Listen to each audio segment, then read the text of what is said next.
श्री स्वामी समर्थ. नमस्कार स्वामी भक्तांनो, नवीन वर्षाला लवकरच सुरुवात होत आहे. इंग्रजी नवीन वर्षातील पहिला सण, सगळ्यात महत्त्वाचा सण म्हणजे मकर संक्रांत. तर या वर्षीची मकर संक्रांत कशी आहे, कशावर बसलेली आहे, काय शुभ आहे, काय अशुभ आहे, हे आपण या व्हिडिओमध्ये बघणार आहे. मकर संक्रांत हा सण सुहासनीचा सण आहे आणि हा सण आनंदाने साजरा करायचा असतो. 13 तारखेला भोगी आहे, 14 तारखेला वार बुधवार या दिवशी मकर संक्रांत आलेली आहे, 15 तारखेला कर आलेली आहे. 3 दिवस उत्साहाने आपल्याला हा सण साजरा करायचा आहे. मकर संक्रांत जेव्हा असते तेव्हा सूर्य मकर राशीत प्रवेश करत असतो. ज्योतिषशास्त्रानुसार या घटनेला खूप महत्त्व दिले जाते. आता या मकर संक्रांतीचं काय महत्त्व आहे किंवा जी संक्रांती देवी आहे ती यंदा कशावर बसलेली आहे, ती कुठे पाहत आहे, हे आपण बघूया. सूर्य जेव्हा मकर राशीत प्रवेश करतो तेव्हा आपण मकर संक्रांत साजरी करत असतो. सूर्याचे पुत्र शनिदेव यांना भेटण्यासाठी ते याच दिवशी जातात. या दिवसापासून उत्तरायण सुरू होते.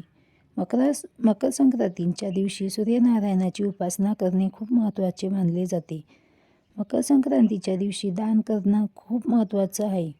भोगी हा सण आपल्याला चांगले भोग भोगण्यासाठी साजरा केला जातो. तिळगुळ घ्या, गोड गोड बोला, म्हणजेच एखाद्या नात्यात कडूपणा असेल तो या दिवशी नाहीसा करून एकमेकाशी आदराने बोलावे.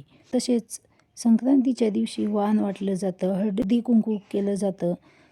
कराच्या दिवशी काही गोष्टीचं पालन केलं पाहिजे. प्रत्येक वर्षी संक्रांती देवी हिचं वाहन बदलत असतं. या वर्षीच्या संक्रांतीचा पुण्यकाळ शके 1947 पौष कृष्ण 11 बुधवार 14 जानेवारी 2026 दुपारी ठीक 3:06 सूर्य हा मकर राशीत प्रवेश करतो.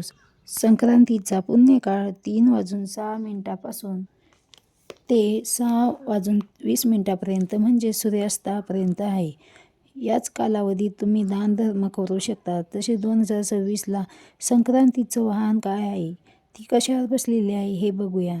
संक्रांती देवीचं वाहन वाघ असून उपवाहन घोडा आहे. तिने पिवळे वस्त्र परिधान केलेले आहे. म्हणजे संक्रांतीच्या दिवशी तुम्ही पिवळे वस्त्र परिधान करू नका. संक्रांती देवीच्या हातात गदा घेतलेला आहे. तिने केशराचा तिळा लावलेला आहे. वयाने कुमारी असून ती बसलेली आहे. वासाकरिता देवीने जाई हातात घेतलेली आहे.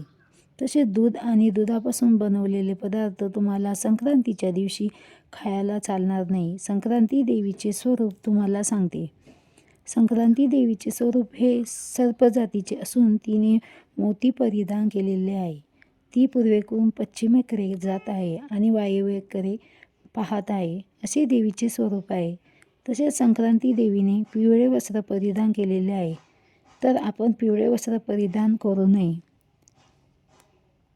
संक्रांती देवी ही पायन भक्षण करत आहे, म्हणजेच पांढऱ्या रंगाचे पदार्थ आपण खाऊ नये. तर या दिवशी भांडण कटकट होईल असं करू नये.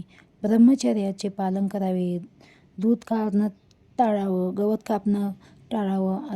आता पुण्यकाळात तुम्हाला काय करायचं तर बघा, तुम्ही दान धर्म करावा, हळदी कुंकू करावं. तसेच संक्रांती हा दिवस गरजूंना दान करण्यासाठी खूप महत्त्वाचा आहे. भोगीच्या दिवशी मिक्स भाजी बनवून नैवेद्य दिला जातो. तरी सवासीन संक्रांतीच्या दिवशी जेवू घालावी. तसेच संध्याकाळी घरोघरी जाऊन तिळगुळ देत असतो. संक्रांतीच्या दिवशी कोरडा शिधा तुम्हाला ब्राह्मणाला दान करायचा आहे. तर देवासमोर संकल्प करावा. उजव्या हातात पाणी घ्यावं, हळद कुंकू अक्षदा फूल घ्यावं, तुमचं नाव ओघवतं तुम्ही बोलावं, संक्रांती देवीच्या नावाने मी दान करत आहे. सर्वात महत्त्वाचा भाग म्हणजे संक्रांतीला पतंग उडवणे. याचं कारण असं, आभाळ हे स्वच्छ झालेले असते. 14 तारखेला मकर संक्रांत आहे आणि याच दिवशी षष्टीला एकादशी सुद्धा आहे. म्हणून आपल्याला सूर्याच्या उपासनेबरोबर भगवान विष्णूची उपासना करायची आहे. मकर संक्रांतीनंतर दररोज सूर्याची उपासना केली पाहिजे.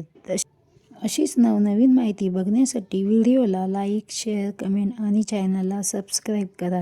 धन्यवाद. श्री स्वामी समर्थ.